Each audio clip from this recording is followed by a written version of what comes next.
ಎಲ್ಲರಿಗೂ ನಮಸ್ಕಾರ. Cine NC ಕ್ರಿಯೇಷನ್ಗೆ ಸ್ವಾಗತ. Laughing Buddha directed by Bharat Raj, produced by Rishab Shetty, Pramod Shetty, Teju Belawadi in lead role. Movie one line ಸ್ಟೋರಿಗೆ ಬಂದ್ರೆ, ಗೋವರ್ಧನ್ ಶಿವಮೊಗ್ಗ ಜಿಲ್ಲೆಯ ನೀರೂರು ಪೊಲೀಸ್ ಠಾಣೆಯಲ್ಲಿ ಕಾನ್ಸ್ಟೇಬಲ್. ಆತನಿಗೆ ತಿಂಡಿಗಳ ಮೇಲೆ ಸ್ಪೆಷಲ್ ಲವ್. ಮನೆಯಲ್ಲಿ ಹೊಟ್ಟೆ ತುಂಬಾ ಊಟ ಮಾಡಿದ್ರು ಕೂಡ ಜೊತೆಯಲ್ಲಿ ಕೆಲಸ ಮಾಡುವ ಪೊಲೀಸ್ ಠಾಣೆಯ ಸಿಬ್ಬಂದಿ ತರುವ ಊಟವೂ ಸಹ ಇವನ ಹೊಟ್ಟೆಗೆ ಹೋಗುತ್ತಾ. ಆದ್ರೆ ಗೋವರ್ಧನ್ ತಿಂಡಿ ತಿಂದಷ್ಟೇ ಈಸಿಯಾಗಿ ಕೇಸ್ಗಳನ್ನು ಸಹ ಅಷ್ಟೇ ಕ್ಲೆವರ್ ಆಗಿ ಸಾಲ್ವ್ ಮಾಡೋ ಕೆಪಾಸಿಟಿ ಇದೆ. ಈತನಿಗೆ ಫಿಟ್ನೆಸ್ ಇಲ್ಲ ಅನ್ನೋದೇ ಅವನ ಕೆಲಸಕ್ಕೆ ಒಂದು ದೊಡ್ಡ ಪ್ರಾಬ್ಲಮ್ ಆಗುತ್ತೆ.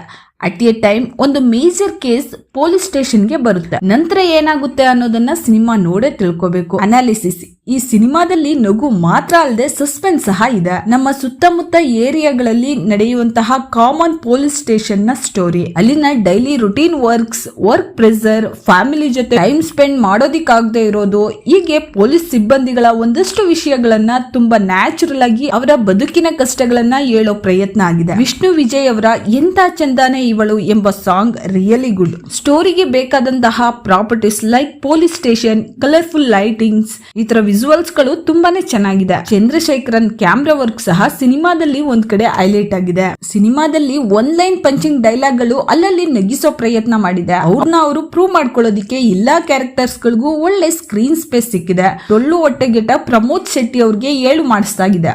ಮ್ಯಾನರಿಸಂ ಪ್ರೇಕ್ಷಕರನ್ನು ಮತ್ತಷ್ಟು ಎಂಟರ್ಟೈನ್ ಮಾಡಿದೆ. ಸ್ಟೇಷನ್ ಅಲ್ಲಿ ರಿಯೂನಿಯನ್ ಆಗುವ ಸಮಯದಲ್ಲಿ ತೇಜು ಬೆಳವಾಡಿ ಅವರ ಕ್ಯೂಟ್ನೆಸ್ ಹೈಲೈಟ್ ಆಗಿದೆ. ತಂದೆಯಾಗಿ ಸುಂದರ್ ರಾಜ್, ಇನ್ಸ್ಪೆಕ್ಟರ್ ಕ್ಯಾರೆಕ್ಟರ್ ನಲ್ಲಿ ವಿಜಯ್ ಹರಿ, ಲೇಡಿ ಕಾನ್ಸ್ಟೇಬಲ್ ಪಾತ್ರದಲ್ಲಿ ಸ್ನೇಹಶ್ರೀ, ಅವನ ಗೆಳೆಯರ ಬಳಗ ಪವರ್ ಪ್ಯಾಕ್ ಎಂಟರ್ಟೈನ್ಮೆಂಟ್ ಜ್ಯೂಸಿ ಆಗಿದೆ. ದಿಗಂತ್ ಕ್ಯಾರೆಕ್ಟರ್ ಒಂದು ಮೇಜರ್ ಟ್ವಿಸ್ಟ್ ಜೊತೆ ಕ್ಲೈಮ್ಯಾಕ್ಸ್ ಸೀನ್ ಹೈಲೈಟ್ ಆಗಿದೆ.